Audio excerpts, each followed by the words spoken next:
Evet arkadaşlar merhaba. Diyot uygulamaları konusundaki ilk örneğimize bakalım. Verilen devrede silisyum diyot 2.2K'lık bir direnç üzerinden 8 voltluk bir kaynağa bağlanmış.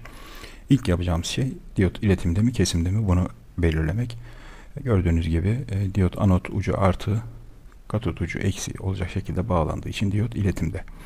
Peki silisyum diyot iletimdeyken uçlarındaki gerilim düşümü ne kadar oluyordu? 0,7 volt. Bunu belirledim. Şimdi VD, ID ve VR değerlerini bulmam isteniyor. Öyleyse VD 0,7 volt. Peki VR ne olacaktır arkadaşlar? Burada 0,7 düştüğüne göre kaynak gerilimi 8 eksi 0,7 o da eşittir 7,3 volt olacaktır. Direncin uçlarındaki gerilim. Peki devre akımı ID'yi nasıl hesaplayabilirim? ID akımına karar veren yine bu direnç. Direncin uçlarındaki gerilim 7,3. Direnç değerim de 2,2K olduğuna göre 3,32 miliamper olarak ID akımını bulurum. Evet, böyle basit örneklerle başlayarak ayrıca konu anlatımı yapmadan sadece örnekler üzerinden konuyu anlayabileceğiz. Devam edeceğiz. Peki diyotumuz tam tersi yönde bağlı olsaydı nasıl olurdu arkadaşlar? Burası açık devre gibi davranacaktı. Diyotumuz şimdi ters polarma altında, yani anota eksi katota artı bağlı durumda. Bu durumda VD gerilimi, VR gerilimi ve ID akımını bulalım. Burası açık devre gibi davranacağı için ID akımı 0 olacaktı. ID akımının 0 olması, yani dirençten geçen akımın da 0 olması anlamına gelir. Buradan bir akım geçmemesi anlamına gelir. Direncin içinden bir akım geçmiyorsa uçlarındaki gerilim 0'dır ve VD gerilimi de, yani şu uçlardan okuyacağınız gerilim de kaynak gerilimine eşit olacaktır demektir. Evet, sonraki örneğimizde bir silisyum diyot ve kırmızı renkli bir led diyot 680 ohmluk bir direnç üzerinden 12 voltluk bir kaynağa bağlı. Burada ID akımını ve output gerilimini bulun demiş. Silisyum diyotun ve led diyotun yönlerine bakıyorum. Yönleri doğru, yani akım geçirecek yönde. Anotları artı, katotları eksi de. Öyleyse bu diyotlar iletime geçecektir diyorum. Ve silisyum diyot uçlarına 0,7 volt. Kırmızı led diyot ucuna da tablodan baktığımda kırmızı renkli led diyotun ileri yön voltajı 1,8 voltmuş. Öyleyse 1,8 volt yazıyorum. Bu ne demek? Yani kırmızı led diyotun iletime geçebilmesi, yani ışık verebilmesi için uçlarındaki gerilim farkının minimum 1,8 volt olması gerekiyor.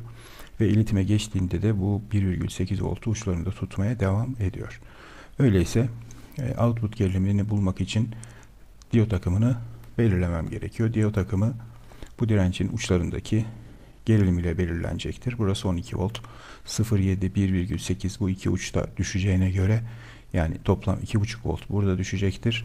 Öyleyse direncin uçlarındaki ve output gerilimimiz, onu yazalım, 12 eksi 2,5 o da eşittir 9,5 volt olacaktır. Ve I diyot veya I devre akımımız da direncin içinden geçen akım tarafından, yani direnç tarafından belirlenecektir. Direncin uçlarındaki gerilim 9,5 volt ve direnç değeri de 680 ohm.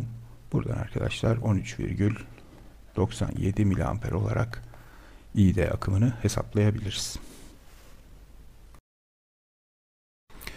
Evet, sıradaki örneğime baktığımda da iki tane silisyum diyot birbirine ters bağlı 20 voltluk kaynak ve 5,6 kilo ohmluk direnç üzerinden sıfır seviyesine bağlanmışlar. Buradan hemen şunu anlıyorum ki diyotlar birbirine ters bağlı olduğuna göre biri iletimde, biri kesimde. Yani iletimde derken biri iletim yönünde bağlı, biri kesim yönünde bağlı. Hangisi iletim yönünde bağlı? Tabii ki 20 volt ucu anota bağlı olan bu diyotumuz iletim yönünde bağlı. Fakat bu diyotumuz kesimde arkadaşlar. Burası açık devre olarak düşünebiliriz. Bu durumda VD2, yani şu uçlardaki gerilim ne olacaktır? ID ne olacaktır? Ve output ne olacaktır? Tabii ki buradan bir akım geçmediği için, yani 5,6K'lık dirençten geçen akım 0 olduğu için ve output gerilimim de 0 olacaktır. ID akımım da aynı şekilde 0 olacaktır. Ve bu uçlardaki gerilim, buraya bir voltmetre bağladığınızda şu uçlardaki gerilimi okuyacaksınız. Yani 20 volt olarak ölçülecektir. Evet, örneğimize baktığımızda bir uç 10 volt, bir uç eksi 5 volt. Silisyum bir diyotumuz var. 2 tane direncimiz var. 4.7K ve 2.2K'lık. Şimdi bu devrede akımın geçip geçmeyeceğine, geçecekse hangi yönde geçeceğine ve değerinin ne olacağına bakalım. Öncelikle diyotumuz iletime geçebilir mi? Evet, bu ucun polaritesi bu uçtan daha yüksek olduğu için diyotumuz iletime geçme potansiyeline sahip. İletime geçmesi için tabii ki uçlarındaki gerilimin 0.7 voltu aşabilmesi gerekiyor. Baktığım zaman arkadaşlar burada bu devrede akım hangi istikamette akacaktır? Bu istikamette akacaktır. Peki bu akımın akacağı istikamette toplam gerilim farkı ne kadar? Burası artı 10 volt, burası eksi 5 volt. Yani E1 ile E2 arası toplam potansiyel fark, yani akımı belirleyecek olan potansiyel fark 15 volt. Peki akım değerini hesaplayacak olursam nasıl hesaplarım? Akım değeri eşittir. Toplam potansiyel farkım 15 volt. Peki bu silisyum diyot iletime geçebiliyor mu? Evet, geçebiliyor. O yüzden uçlarında 0.7 volt gerilim düşümü olacak. 15 voltun 0.7 voltunu silisyum diyota verdik. Geriye kalan toplam direnç üzerinden dirençler seri bağlı birbirine akacaktır. Bu değerde 6,9K yapıyor. 6,9K dedim. Buradan akımım yaklaşık 2,07 miliamper bulunur. Peki öyleyse V1 gerilimi nedir? Bakın bu 2,07 amper hem R1'den hem R2'den geçiyor. V1 I çarpı R1 olacak. O da 2,07 çarpı 4.7K dersem 9,73 volt V1 gerilimi.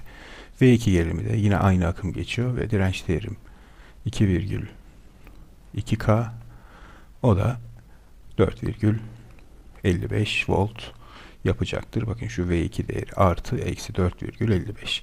Peki V output değerim neye eşit? Şurada biliyorum ki bunu şu şekilde gösterebilirim. Eksi artı 5 volt.